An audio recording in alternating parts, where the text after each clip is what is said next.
রাজনৈতিক দল আছে তাদের পুরনো লোকেরা তাদের একমাত্র কাজ ছিল স্বাধীনতার বিরোধিতা করা, এবং সেই কাজটাই তারা আজকে করে যাচ্ছেন।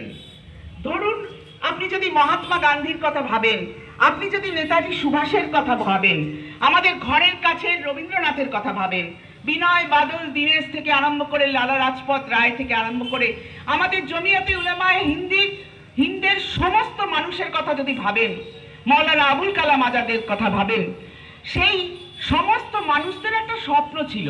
স্বপ্নের মধ্যে কিছু তফাৎ হতে পারে, আমি এরকমটা চেয়েছি, আপনি ওরকমটা চেয়েছেন, ডাক্তার আম্বেদকর পর্যন্ত। কিন্তু এই একদল লোক যারা ছিলেন তাদের কিন্তু স্বাধীনতা নিয়ে কোনো স্বপ্ন নেই। আমার মনে হয় আজকে যে মানুষটা লালকেল্লায় পতাকা তুলছে, পতাকা তোলার কোন রকম অধিকার তাদের বা তাদের কোনো লোকের নেই। আমরা বলবো এই পতাকা স্পর্শ করার সামান্যতম যোগ্যতা তাদের মধ্যে নেই, না তাদের কেউ কোনোদিন প্রাণ দিয়েছে। আমরা প্রতিদিন নতুন করে ইতিহাস লেখার তারা চেষ্টা করছেন, কিন্তু ইতিহাস কি করে মুছবেন ভাই? ইতিহাস লেখা হয়ে গেলে তা মুছে দিলে আবার সেটা ফুটে ওঠে।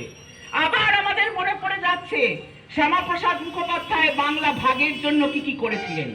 আজকে তারা বলছেন গতকাল তারা বিভাজন দিবস নাকি সব পালন করতে বলেছিলেন।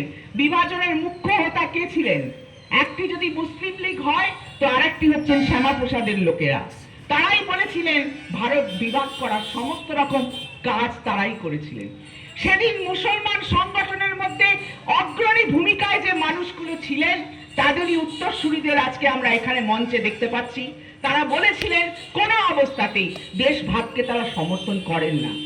সেই মানুষগুলোর যে লড়াই, আজকে সেই লড়াইকে বিকৃত করার জন্য যে আঘাত নামছে, এবং এটা শুধু মুসলমানের ওপর নয় কিন্তু ভাই, আজকে বাঙালি, আজকে বাংলা ভাষায় কথা বললে গোটা দেশ জুড়ে যে সন্ত্রাস চলছে, আমার মনে হয় অচিরেই আমাদেরকে পথে নামতে হবে।